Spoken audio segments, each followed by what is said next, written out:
Welcome to Sales Secrets from the Top 1%, where the world's best sales experts share their secrets to sales success. My name is Bornancin, a serial salesperson and entrepreneur, and I'm sitting down with the world's best sales experts to share their top secrets to sales success. Hello and welcome to this episode of Sales Secrets from the Top 1%, where the world's best sales experts share their secrets to sales success. And I am thrilled, honored, humbled, and grateful to have with me today my good friend Daniel Disney.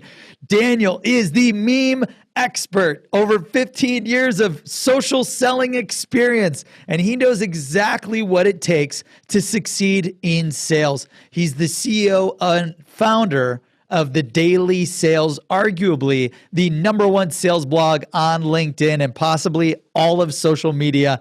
You guys have seen his memes, The Daily Sales, they're all over the place.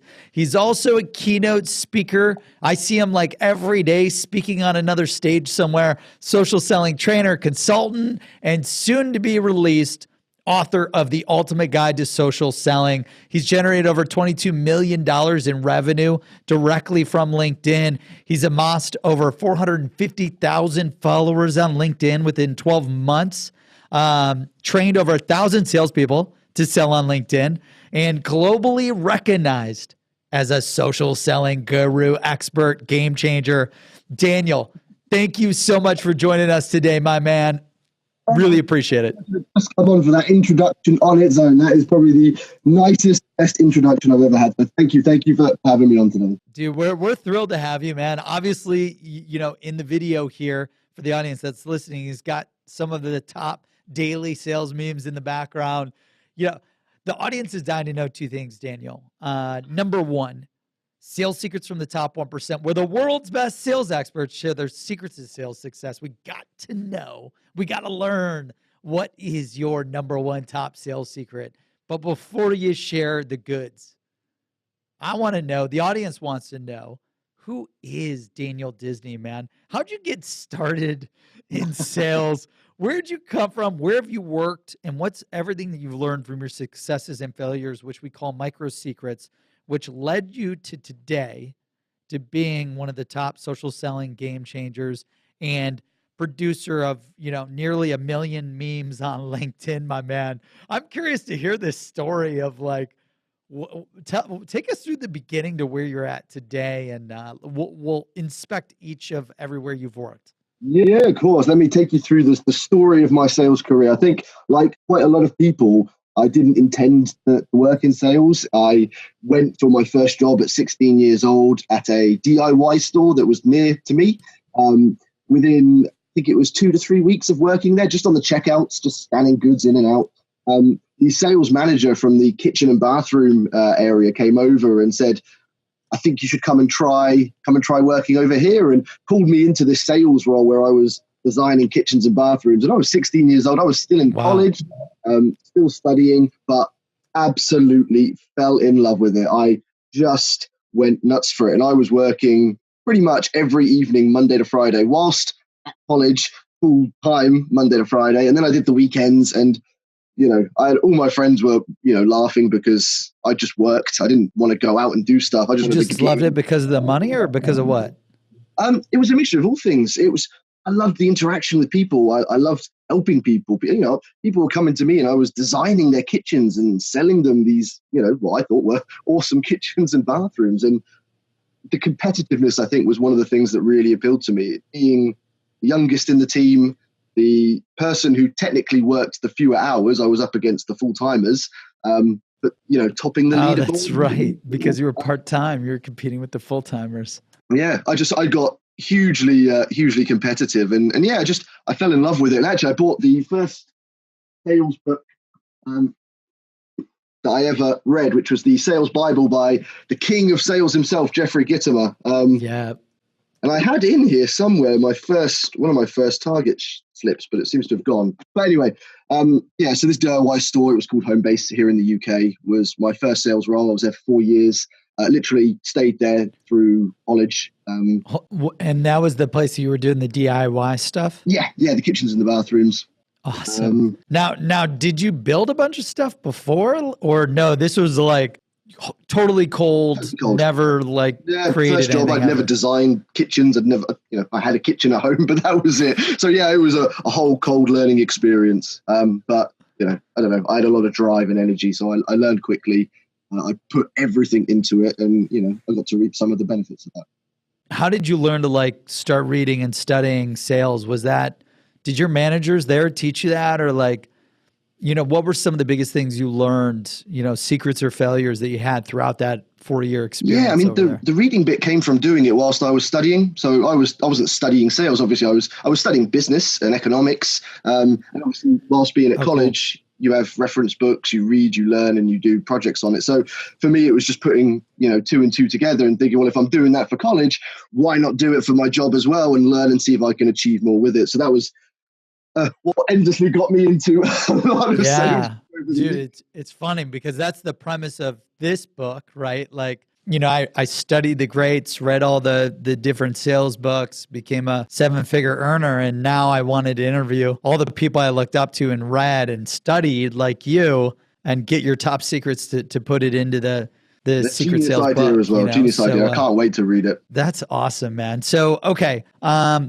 What was your biggest success and biggest failure at the kitchen remodel? Yeah, my biggest success was quite consistently beating everyone else. And like I said, I was working the few hours, certainly the most inexperienced. I was going up against, in the kitchen design industry, quite older generations of people that had been selling for a long time. So for me, to be able to beat them, with some more restrictions was a real achievement and really set me up. How do you think you did that?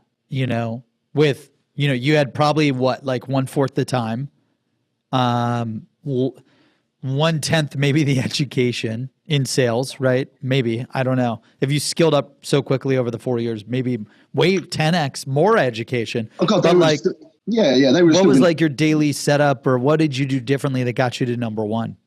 I think the key in that role, it was my hunger. The energy I had between 16 and 20 years old, even I look back and I was a lot more ego-driven and arrogant than I like to think I've humbled down a bit now, but I had a relentless energy. So when I came in, a lot of people come to work and work isn't important or a priority to them. It's something they have to do. Whereas for me, I loved getting into work. I would race into work, when I had shifts. And as soon as I was in there, I was looking for customers at any given opportunity. It was awesome, man. I think it was that appetite that helped me push a lot harder than the others. So even though they were working 2, 3, 4 times more hours than me and they had lots of more experience, actually their hunger in the shift itself was nowhere near what I had. That's amazing, dude. So a lot of hunger, motivation, hard work, even though it was 1/4, 1/5 the time. Did you have to worry about like all the traffic coming in? Like, cause like, you're restricted probably by the traffic that came into the store, or no? Yeah, no, retail's an odd one. So yeah, it's not like in B2B where you can obviously, it's endless opportunities to go out and hunt and find sales. In retail, you really are defined by who comes in. And again, you manipulate that. So you look for the shifts that do have the busiest traffic.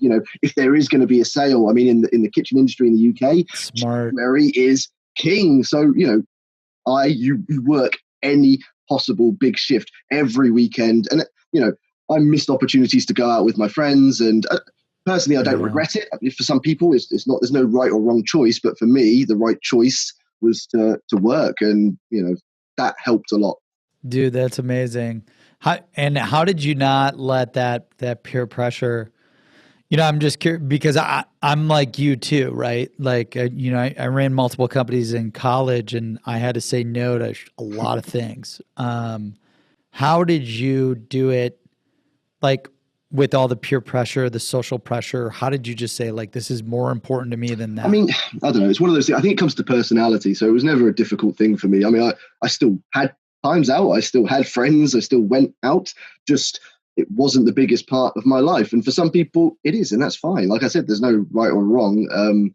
For me, it was quite easy to say no. It was quite easy. If I knew that I was going to get something from this, it was worth it, then I would happily make that choice. But I tried to find balance where I could. And like I said, I still had friends. I still went out. It just wasn't the biggest part of my life like it is usually for a lot of people around that age.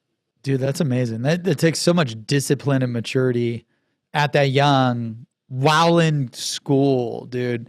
I mean, that's nuts. So then, you crush home base. You're the number one kitchen bath designer. I don't know if you're doing baths. I just threw that in there. But you were the number one salesperson there. And then I think you went over to B&Q, right? Like, what was next? How'd you get? That's right. What happened? B&Q was just a slightly bigger, kitchen and bathroom retailer. I had the opportunity to take progression and start into the world of sales leadership, which was great. Sick.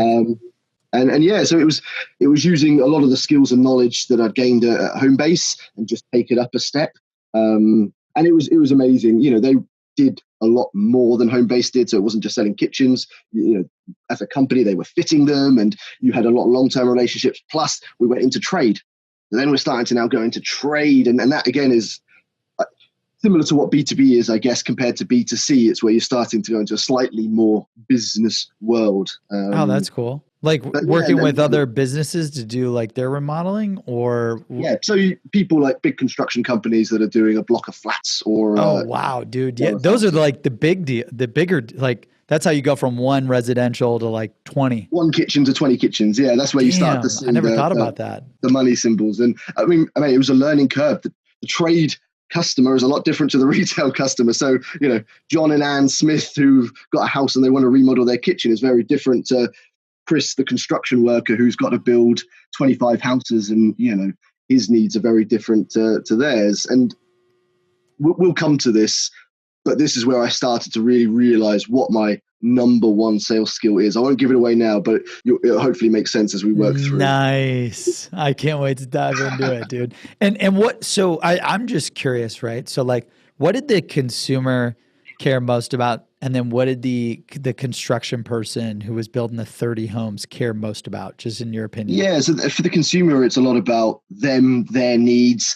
Finance isn't usually the biggest part of it because there are usually financial options that they can take out. So for them, it was building their dream kitchen, looking at what they want to use it for, and then turning that into something that they can look at and think, wow, yeah, that's my kitchen. Whereas for the trade, the builder as such, for them, cost is a much bigger thing because, they're managing profit loss on a much bigger scale.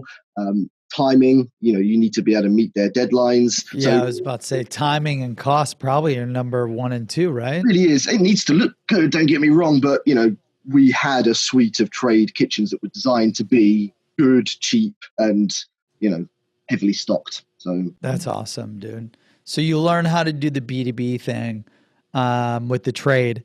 And then was it just prospect every single like multifamily builder like as quickly as possible? Or, how did that change your, what did you change working at B&Q, like from your outbound sales perspective? Yeah, I guess it was the first time I really had the opportunity to do outbound. Like I said, at Homebase, it was all inbound stuff. You were defined by that. This is where I got a hunger for it. And this is kind of where I see those sort of skills born essentially within me. And it was that hunter mentality of, we were defined by a territory. I was defined by a geography that we sat within.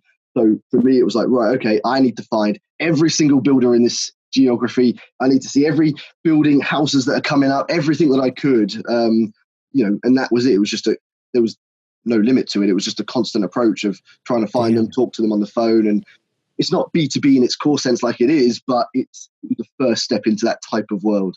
Yep. No, that's awesome, man. And then biggest, learning experience secret from B&Q? Yeah, so it was a leadership one. This is where I started to lead a team of salespeople, and it was a mixed age range. I mean, one of the things similar to you, younger, very driven, very passionate. And when you go into leadership quite young, you end up having to lead people that are often older than you and more experienced. And one of the things I learned in that is how to effectively lead and inspire and motivate salespeople of different backgrounds, of different ages, different experiences. That's awesome. Learn through trial and error. Some things don't always work out, but my time there really helped me hone in what I needed to do on a daily basis to get the best out of my team.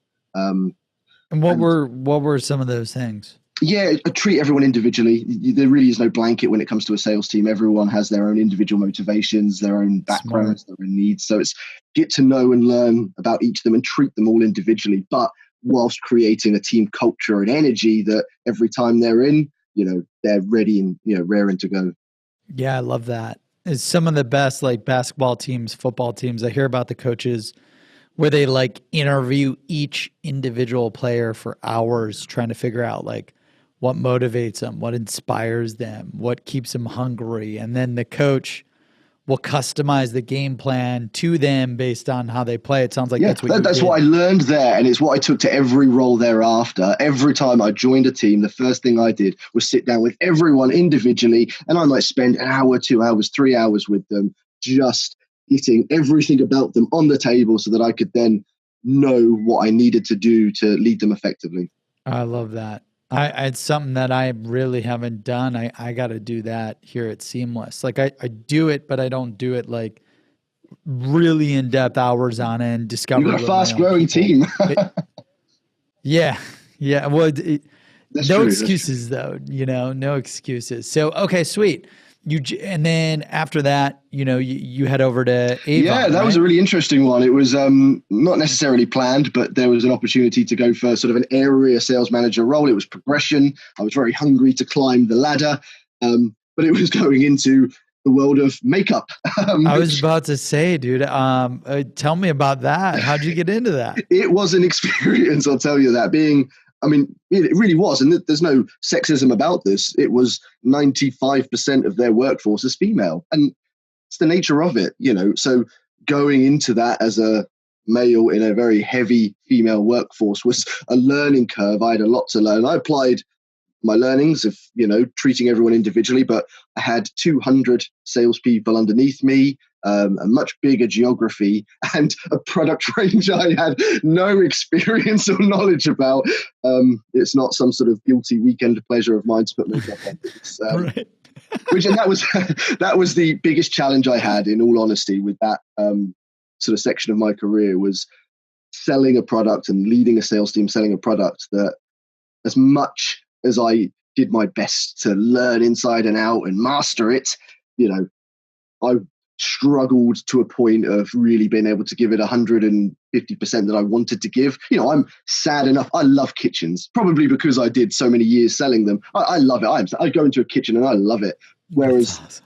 With makeup, I can't apply that same, unfortunately, Yeah. But you did it for like over 2 years. So like, was that like a grind of a 2-year stunt? It was the toughest 2 years of my entire sales career, but I learned so much, having such a big team and the challenges of the demographic, it really helped me. I learned so much about leadership, territory allocation, because with 200 sales reps, each having their own territory broken down by streets, you don't get much bigger than that in trying to organize things when you've got new reps coming in and reps are.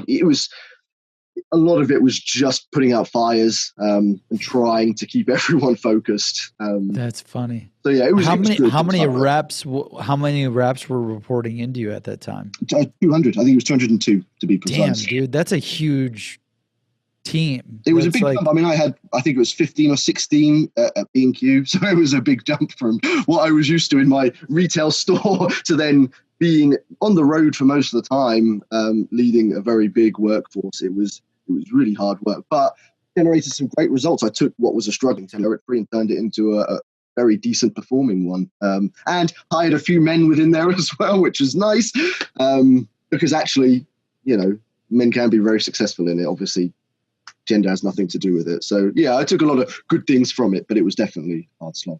Yeah, and you said, it was the hardest 2 years you've done, and then also it was like putting out fires. So tell me about some of the fires that you had to deal with on a constant basis. The majority of the fires were caused by territory conflicts. It was just salespeople trying to sell into other salespeople's territories and using excuses like, oh, but I've got a friend who lives over there, or I've got family that lives over there. Or the excuses were endless. And, and what is Avon, like, for the audience? Because I still don't totally understand it. So is it like a MLM makeup company, or is it like sold in retail? Like, walk me through that. It is that sort of MLM type of structure where, the sales reps are self-employed. Obviously, Avon is a corporate business who sell these sales reps the stock, and they go door to door selling it. Got it. So they're literally like knocking door to door. Mm-hmm. Damn. I gotta go recruit some Avon salespeople. They are hardcore. I met some of the best salespeople I've ever seen at Avon. And I did a lot of door knocking in that time. And, I'm so grateful for that experience. I don't think there is anything tougher for a salesperson than knocking doors. Cold calling, 100%. Don't get me wrong, but door to door, you're face to face and you get door slammed in your face. You get people swearing, angry in your face. Nothing is more extreme than that. Or it's way harder than a cold email or a cold LinkedIn message. It is. We can hide behind these computer screens now, but when you're door to door, you're there face to face. But there is also nothing more rewarding than winning a customer on the door. If you can build a rapport and get past those barriers, you feel good about that. So the independent rep, they would have like just this super dedicated like territory. Yeah. No one was a lot like that. That rep only could service that territory, right? Yeah, 100%. And it was a series of roads and streets within a set area. And they were all back to back. So everyone, the territory was full. There was no spare territory. Everyone was maxed out. It was, yeah. How do you manage? Yeah, I was about to say, like, how do you manage that, like, channel conflict or like the territories? Is that like all built out in Salesforce? Yeah, it wasn't Salesforce. They had a software. I can't remember what it was called, but they had some good software that helped in the allocation and management of it. And they had set rules about it. So a lot of it was just, calming situations down. It's the same way you deal with customer problems. You want to listen, show empathy, calm them down, solve the problem. Someone's usually unhappy anyway, but they get past it. You support them and you move forward. It was just that pretty much every single day. Wow, dude. But that's sales. Yeah. And the hardest part of it was just the audience, right? You said like it was just hard selling this product that it was hard to connect to. Yeah. Like at the core or be fully backed 1000% passionate in. Yeah, that was the hardest part. And I honestly, I made it work. I was successful in it. It was, it was just hard work selling something that I couldn't connect with it as much as I wanted to. And that's, I think, one of the lessons I took from that throughout the rest of it. Yeah, it's a micro secret right there, dude. Yeah, choose roles, choose companies, choose products that you can get behind 100%. Yeah. Make it 10 times easier. Yeah, the good news is you learned how to manage 200, 250 people. Bad news is it was the longest 2 years because it was a hard product to get back behind. And maybe for the audience, micro secret there from Daniel is like, go search out the company, like the products that you could get behind, the people, the companies that you could get behind. Would you do it again or no? Just curious. I would, because I really don't say no to stuff, so I will take on any challenge. But in the principle of if I had choice, if I could choose, obviously I wouldn't, but I would happily do it. I'll take on any challenge. Awesome, man. Like I say, you learn probably more in those circumstances than sometimes you do in the ones you pick. So I don't, regret it whatsoever. I would happily do it again. But I'm glad I learned that lesson, and that defined the next thing. Yeah. What was after Avon? So yeah, that was when I started to think, okay, what is it I do like? let's start going into something that I wanted. And actually, IT and technology had been a passion of mine. I was sort of the generation not born into it in the way they are now, but I was born into computers and phones were coming up. I had a good interest in a company called 3As, the IT training and apprenticeship company were recruiting. Also a great opportunity to go into, a similar type role. It was a regional sales manager, but it was a product range that I had a lot more interest in. And it was Aspire, Achieve, Advance. Yeah. What did it do again? What are the 3As? What does it do? Yes, Aspire, Achieve, Advance. It's all around education. It was all around IT, technology, education. So IT courses, online courses, face-to-face courses. Sweet. And apprenticeship programs, which we have here in the UK. Got it. So that's where you learned like the power of like the education, and then, would you sell it to companies? So this was my first proper B2B role. Everything up until this point was either retail, trade. Avon was door-to-door consumer. This was my first business-to-business role. Damn. And this is where I got introduced to LinkedIn. This is where I, never heard of LinkedIn. I was about to say, were you scared to like go from B2C to B2B? I wasn't, no. I was really hungry to get into, because I was, I had a lot of aspirations and I wanted to get into that corporate business world. And I was just so excited to have an opportunity to do so, especially with no background in B2B sales. I had a good career in sales, but, certainly nothing that was massively applicable. So I was very hungry for that opportunity. Was it hard to get the job with Yeah, no, I can remember my interview. It was tough. Like, the guy was putting down everything I was bringing to the table. And I mean, if you can imagine, I had all this energy sat there like, look, I know I can do this. I'm going to put 150% into this. And I prepped so much stuff. And I had to work hard in that interview, but I got it. So I was lucky.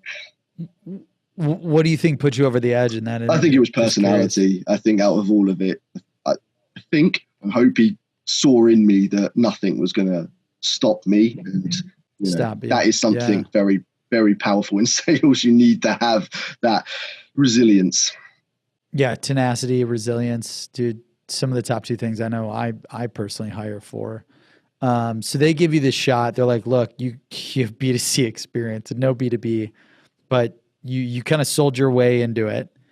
And then you talk about just that experience, your successes and failures at Aspire, Achieve. Yeah. So because I had worked so hard to get this opportunity, I knew I needed to work hard to prove myself to them first. It's not like I was going in and they were like rolling the red carpet out for me. They were taking a punt and I knew I had to prove myself. So the first 3 to 6 months, honestly, I was cold calling non-stop. It was relentless. And this was the first time I'd cold called B2B.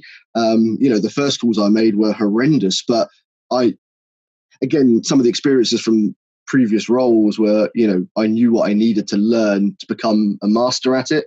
So I was literally spending every day 150 plus cold calls, just cold calling businesses and booking 10 to 15 meetings each day, going to those meetings. And I soon learned, and again, this does hone into my ultimate tip, but I soon learned what the keys were to kind of be successful in it. And I achieved a lot of success very early on. And, it was a company that had 10 sites to start with. I was there for just over 2 years. And at the end of it, they were at 35 sites. The growth was huge in that time. Oh, wow, dude. That's huge. That's huge. And the biggest secret from that experience, was it the volume of activity? Like, what was your biggest takeaway when you look back? The biggest takeaway was really understanding that if you want to master anything in sales, whether it's cold calling, social selling, email, face-to-face, anything you need to do, you just need to do a lot of it. And it's something I take to now. I love that. So smart. So smart. It's simple, but it's real. I started speaking 2 years ago now, and the first time I spoke, honestly, Brandon, I cannot tell you, my legs felt like they were shaking. The scariest thing I ever done, and it was horrible. But I knew if I wanted to get good at it, I had to do loads of it. So I spent 2 years, as many free speaking opportunities as I could get to get on stage, to build the knowledge, confidence, and experience. And that's what I learned there was, I needed to graft at the calls, graft at the meetings to become an expert. And if you want to lead salespeople effectively, I don't know, it's a lot easier if you can say that you've done it or that you're still doing it, because otherwise you get that disconnect. Yeah, I love it because you are speaking everywhere. And everyone forgets, like, dude, when you first start, it's got to be horrible. Scared shit. What do you remember what you first presented? Oh yeah, what my first talk? Yeah, it was. It was actually. Was it? No, it was at my next job, which we'll go into in a second. But I was talking about IT in the tech trade, which I was interested in. Obviously, my biggest passion is sales itself. But yeah, I got on the stage and it was horrible. I honestly thought you could see my legs shaking. I don't think you could, but it felt like I was about to collapse. Sweating, mumbling. I mean, it just probably looked terrible. A few people said some nice things. I said, yeah, it was okay. I think it was a lot worse than that. But it was funny because it didn't put me off. I didn't get off of then thinking, I don't want to do that again. I actually got off thinking, I want to love that. I want to enjoy that because I know there's so much to get from it.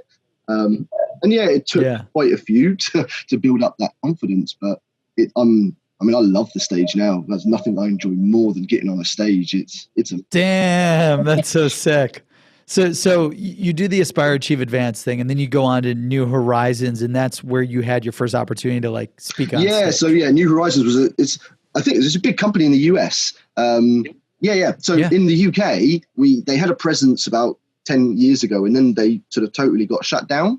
So we didn't have any New Horizons in the UK, and this was the first of a sort of resurgence. Okay. So yeah, cool. it was a great. I liked the opportunity to kind of essentially be part of the startup. In the UK, it was a startup. They've got a big brand, but no one in the UK knew them. And actually, anyone that did know them in the UK had a bad experience from the past. Oh shit. Yeah, it sounds like you're climbing up a hill here. It was. I mean, yeah, there were some horror stories from their past that we had a lot of challenges to go up against. Again, some really fierce competition as well. Some UK based, tech training competition that's so embedded. So yeah, it was a real tough challenge, but I liked starting something, recruiting a totally new sales team, training them up, and it was a much bigger opportunity. The courses they had, I mean, as you probably know, New Horizons course catalogue's massive. They offer pretty much everything IT. And then again, there's challenges at going from selling, no more than 30 products to a suite of essentially 5,000. Again, a lot of learning around that. That's a shitload of products. Yeah, it is. It is. It really is. And there's a lot of similarities. This is where I really started to learn that my biggest passion was sales. I loved the tech industry. I loved IT, but I knew where my limits were. You can sell technical products. You don't need to be the technical expert, but I wanted to be the expert in what I was selling. I wanted to be able to totally sell it. So that was where those sort of seeds started to grow. That's awesome, man. Okay. So then what's next from there? So again, this then goes on to my last full-time sales role, and this was a company called The Training Room. They kind of approached me for this role of head of sales, and they were a bit bigger. New Horizons was really struggling. It doesn't matter how hard I tried, and we achieved some great stuff. It's so many barriers that I knew there was a limit, there was a ceiling, and I really didn't want to work within a ceiling. So the Training Room offered no ceiling and a big opportunity, but it was at a time where the daily sales started to grow. So I started the daily sales at New Horizon. Nice. This is where I started to use LinkedIn a lot more, and I started to write sales blogs. I knew I couldn't write IT blogs. I wanted to use it to generate business, but I couldn't write an article about computing. I only knew enough to sell it, essentially.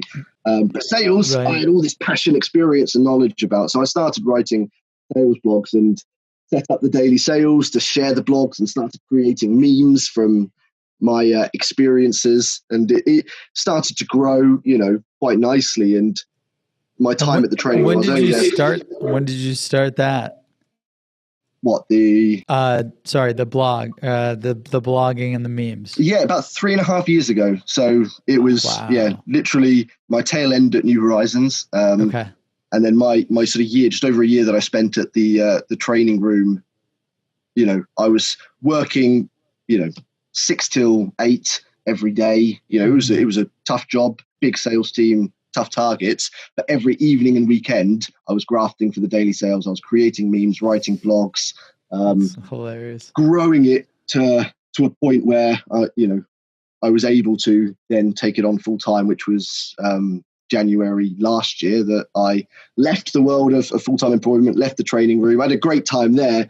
Again, this is where this started to take over, and I knew I had an opportunity to grow this and my personal brand into a business. So I worked the hardest I've ever worked in that year. So 2017, I just didn't take any breaks. Every evening and weekend, I was building it so that when it was ready, I could take it on. Yeah, I totally get that, dude. I've been doing that too for the past 3.5 years, dude. I want to tell you it like slows down and it gets easier, but it doesn't. It doesn't. It really doesn't. People don't understand. No. I think if you and I were to ever actually stop, it would be so detrimental to our health. I think. Yeah. I went on a work vacation with my VP of revenue like this past weekend, and it was supposed to be a vacation. Then we worked all weekend. Then we're like 2 days in, we're like, we need to get back so that we can execute everything that we just worked on. And we're like, how do we get on a flight to get back to work, even though we just worked all weekend in the hotel when we're supposed to be by the beach? It was awesome. But yeah, long story short, that's incredible. I mean, you work probably 10, 20x. You make 10, 20x less, and you just play the long game. And when you say you were like So would you write like a blog and design a meme every day? Like what do you mean I was working on it and I was graphing? What does that mean? Yeah, no. So I was writing blogs every evening. I was creating, as many memes as I physically could and sharing them. And then the other big part of it was because I'm creating content for the daily sales, and for me, I was growing two brands in essence. The daily sales has its own audience. It's the sales neutral brand, and then there's Yep. brand as social selling. So I'm creating two lots of content, but turning this into a business and finding partners and companies that could sort of advertise to the audience and generate revenue. It's not a big common thing in the industry. A lot of marketing, VPs and directors aren't used to that sort of thing. So it was, and I'd never sold advertising or anything like that. So again, a lot of learning through that process. And that was probably, the biggest part of it. Wow. And then how would you come up with the ideas? You just like, if an idea hits you, you just write about it or design it. How did, like, and I love like, I don't know how to say this, but my pipeline is quite a big deal. Like I just shared that one. I love that one. Like I literally just shared that like 2 days ago. I was dying.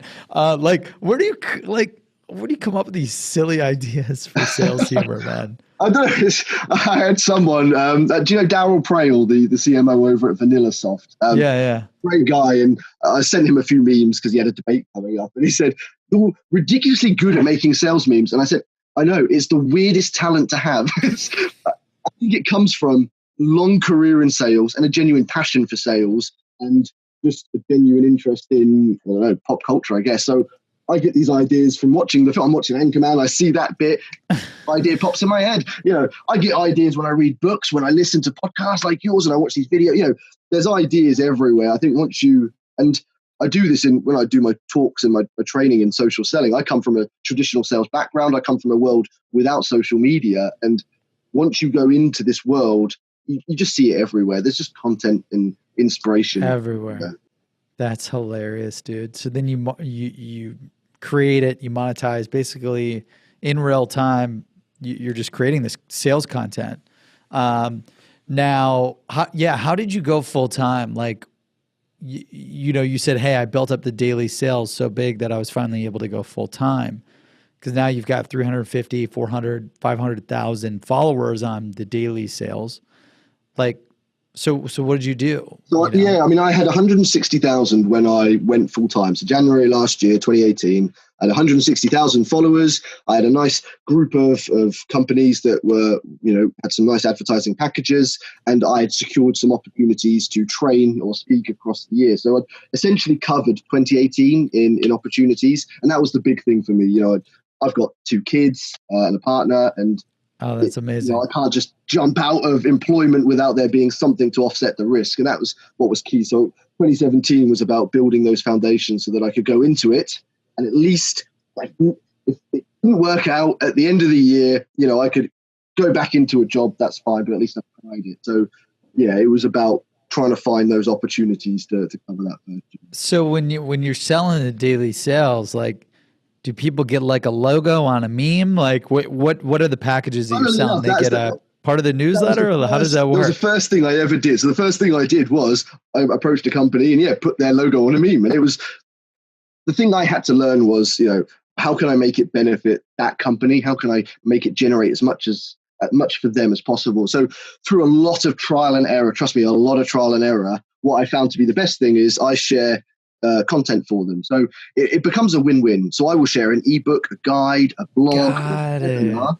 So the audience gets the value. They then go to the partner, and the partner will then bring them into the sales cycle, and they'll generate business from it. Because these are all products relevant to salespeople. But it took me a long time to get to that place. That was a lot of hard work to go from nothing, from memes into memes, dude. I cannot believe the meme thing. Like, were the memes the big driver of the growth? Like, massively. I mean, look, because everyone can write a blog and read a blog. I'm not saying it's easy. It's really hard. I'm writing this book. It's fucking hard. Writing blogs is hard. Like, it's all hard. But were the memes, like, when you were doing the blog and the meme, did you see that the memes were just like skyrocketing? Massively. So I'd been writing a sales blog for about 6 months, I think. And I was building some good traction, nothing major, but it was growing. And then I built the first meme I ever did was this one. You might not be able to see it on the camera, but it's that bit from Dumb and Dumber where he says, "So you're telling me there's a chance?" Yeah. And I put that meme on LinkedIn, and I mean, it got like 1,000 likes, and that was more at that time than I'd ever seen on any piece of content. I was like, oh my God, it'd be 2 minutes to create that. I'd spend hours writing a good blog, and right. I might get 20 likes and put this out in 2 minutes, and it's got 1,000. And I think I want to say lucky. I saw an opportunity where there weren't many memes on LinkedIn, because memes were traditionally Facebook. They were personal type topics. And I wanted to create them for sales because that's what, I enjoy talking about. And I think it was the right time to do it. And has been a huge hunger for it because, as you know, sales is bloody stressful. And it's nice to poke a bit of fun and a bit of life at it. Dude, that's incredible, man. I mean, I love this story. Like, everyone sees these memes everywhere on LinkedIn. No one knows, like, what the hell does Daniel do? Like, besides the memes. No, I mean, everyone knows your training and your keynoting. So the memes then drive you into, like, then people hire you for the social selling training. And well, yeah. So the memes, obviously, in the first year, the daily sales grew to, I think it was 100,000 followers, and that was where people started. And that's huge, dude. Oh, mate, it was. But for me, it was a hobby. The whole time I was just doing it. It was fun. I didn't go in it to make a business. I never did this. I got a good question. Why did you share it on the daily sales versus your personal? So I started on my personal. Obviously, everything I was doing was on my personal page. But when I started to see the hunger for it, I sat on the sofa one evening, thought, actually, do you know what? Why don't I create a channel, a platform, a brand that I can just bring all the best possible content into one location? And that was where the daily sales was born. But it started off on my profile. Yeah, that's interesting. I'm trying to figure out what to do there because, like, I shoot a reality TV show just building Seamless, and like my personal brand is blowing up, but like, because I don't want to come off salesy sharing a bunch of content for my company, like what would your recommendation be for me where like my personal brand is sales 24/7 with my team and that's growing, but I want to grow the business.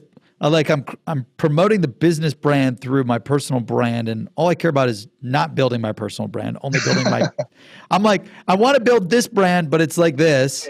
And how do I just keep rolling with that, but directing people back there? Or, I'm trying to figure that out. You're in a really unique position. I mean, you've built up an amazing brand. Honestly, I am in awe. I've absolutely loved seeing you just blow up on LinkedIn because Oh, dude, I'm trying to learn from you, man. You're doing what you need to do, but no one does. And that's showing up consistently with great, new, fresh content. And it's like the secret herbs and spices to KFC. It's easy to suss it out, but no one's willing to do it. No one's actually willing to put the hard work in. And that's why you're successful. My advice is please keep doing it because the sales world needs it. We love it. It's great stuff. Keep blowing up on your brand because your personal brand is brilliant, and there's clearly a huge hunger for it. But I appreciate that. What you want to, I guess, look at is the content that you're putting out through Seamless as well, and trying to create a bit of an ecosystem where it kind of connects, and that way you can try and amplify that as much as you can. But do not slow down or stop with your personal brand because you want to ride that train as far as it will go, because you will be able to bring Seamless along that journey. And we can chat about some ideas, but yeah, there's tons of opportunities. No, I appreciate that. Like some of the hacks that I did was like adding outros that direct people to it, intros. Yeah. All types of crazy shit that you just test. I'm sure was a lot of your success just through testing and optimizing? Trial and error. It is. That's pretty much what I could say for every single sales role I have. It's trial and error. That's a micro secret right there, right? 100%. Awesome. Well, dude, we are here. Sales secrets from the top 1%, where the world's best sales experts share their secrets to sales success. My man, Daniel Disney. If you had to go back in time to when you first started in sales and you could only tell yourself one top sales secret to maximize your success, if you had to hire someone, write down on a piece of paper one top thing that they had to do to maximize their sales success, what is your top sales secret? Oh, I'm so excited to share this. I've been really itching to bring it. So talking through my whole journey, it was a big part of it. My biggest number one tip that I would go back and tell myself that I would tell everyone possible. For me personally, in my opinion and experience, it's adaptability.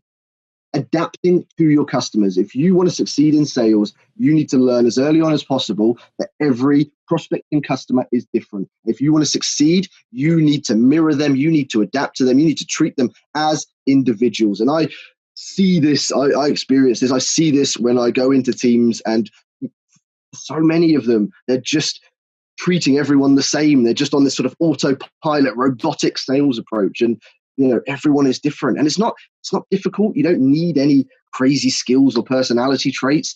You just need to stop, take away the selling, take away the pressure, and just treat your prospects and customers as individuals.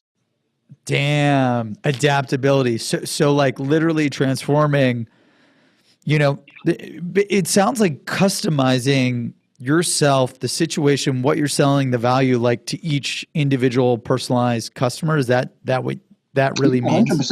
100%. Transferring everything from the business side of things, and equally everything from the way you sit, the way you talk, what you're talking about, the language you use, and this is where I was trying to sort of tease it within the different roles. The way I would talk to a trade person, I soon learned was very different to the way I would talk to a retail person. And I learned in B2B. Or an Avon rep, or a mother buying Avon when you're knocking on her door. Very different. It's going to be much different than the trade guy.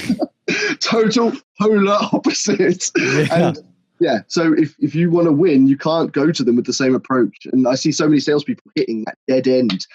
They're just trying the same stuff with the same people. And it's, I don't know, for me, that was one of the biggest lessons I learned. And learning it quite early on really helped me carve out the career I've been able to do. And it's the same even in building the daily sales and what I do now, because I've had to learn new products, new industries, new prospects, new decision makers, new verticals. And it's only by being able to adapt, being flexible, that I think I've had the successes I've had. And in the best salespeople that I've met and seen over the years, that's exactly what I see in them. That's one of the key skills I see in them. They go in and they just adapt.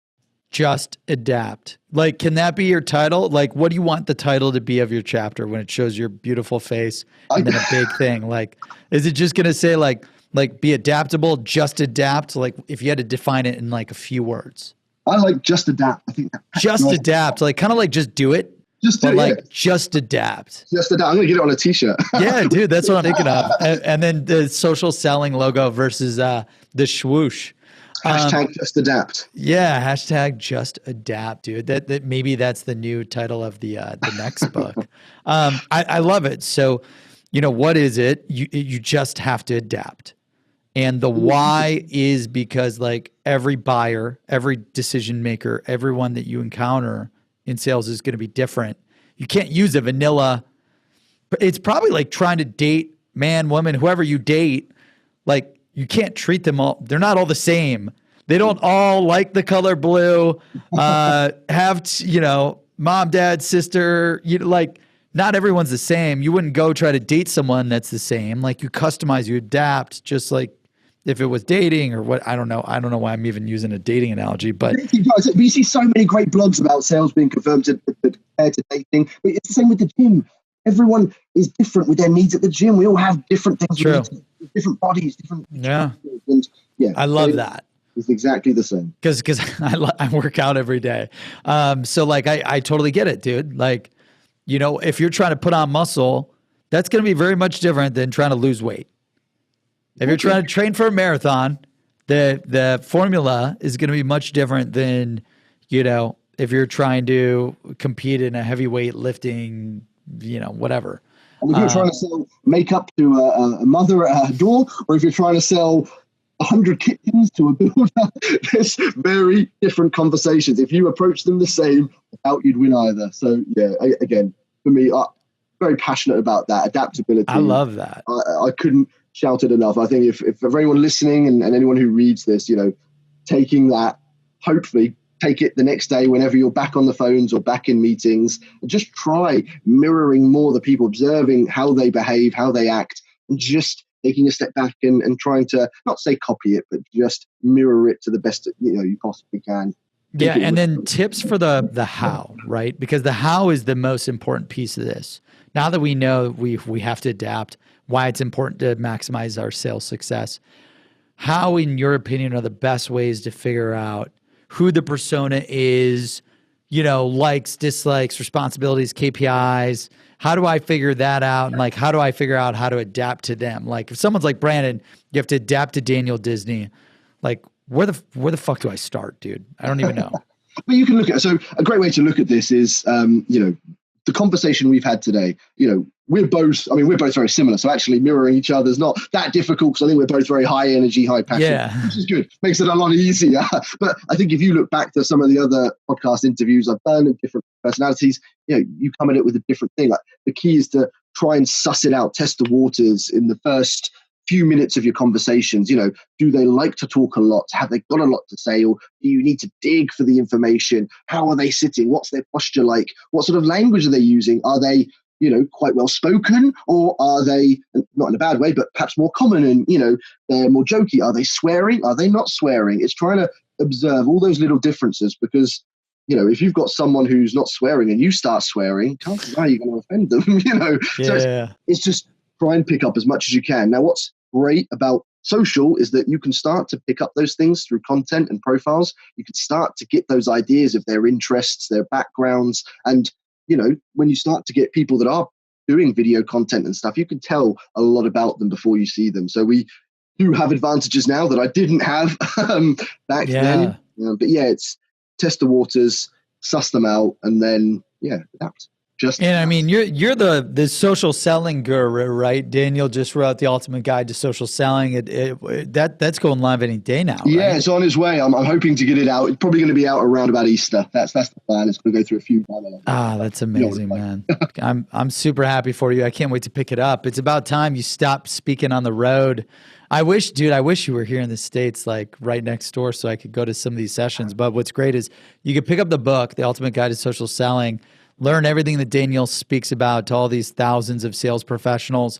I'm going to try to convince him to do a course so that we can get some of that content live in addition to the book. Well, dude. my mission this year, if not early next year, I want to make it over to the States. I've got customers over there. I've got a big audience. I really want to come over and do some work. So I'm looking at various opportunities, but at some point very soon, I will be over there, whether it's to speak, train, network at big events, whatever I can do. So we will have to meet face to face. That's great, man. Well, I got a place here in Ohio and in New York, so we got an open spot for you. Anytime you need a crash, just let us know, man. Half my team still I don't know how my fiance does it. I always have. I see all these videos. I have like 17 people at my house every day, and Daniel, my fiance is a saint.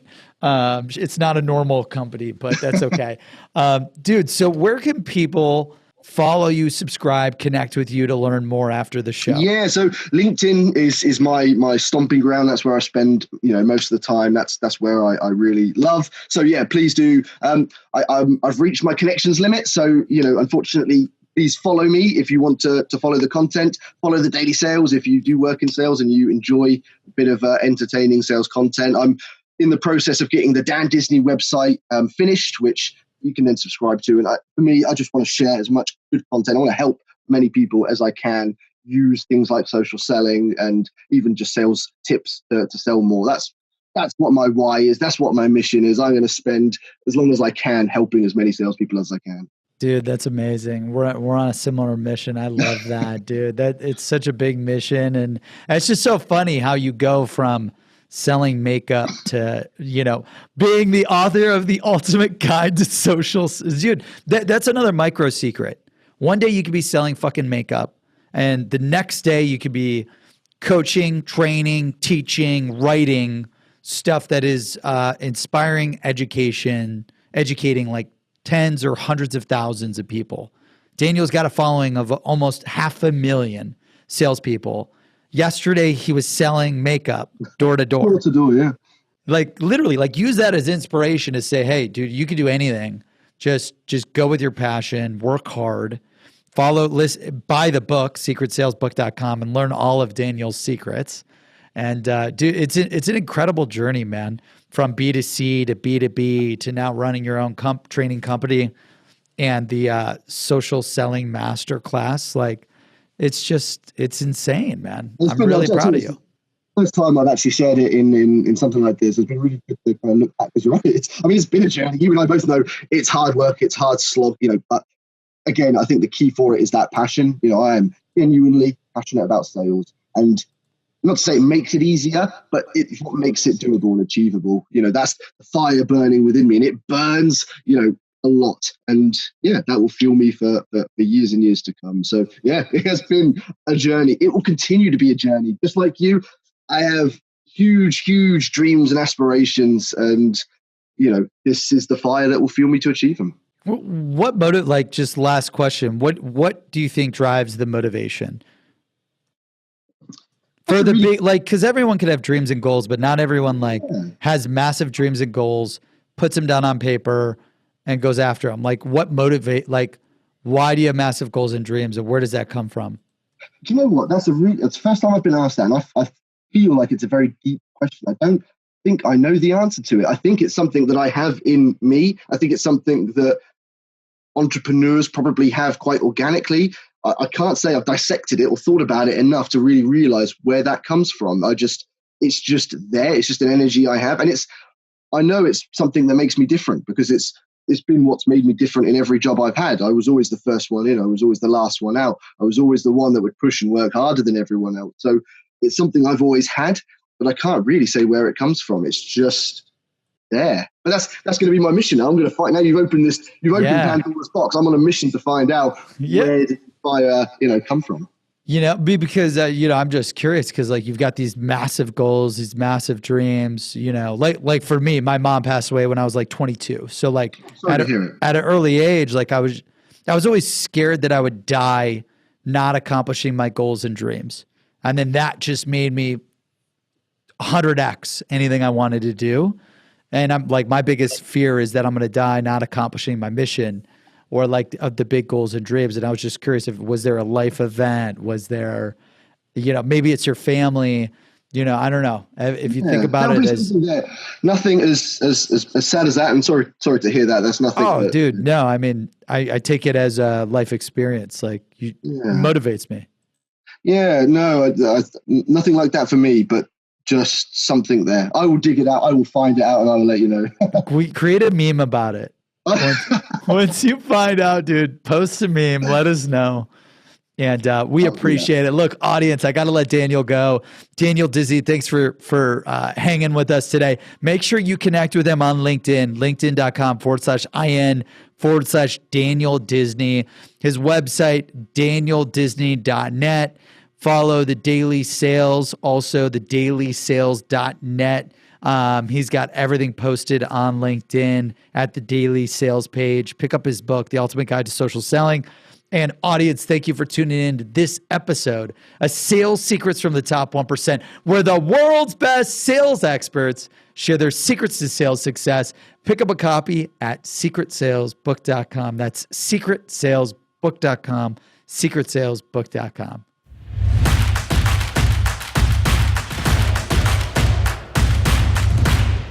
Thank you for tuning into this episode of Sales Secrets from the Top 1%.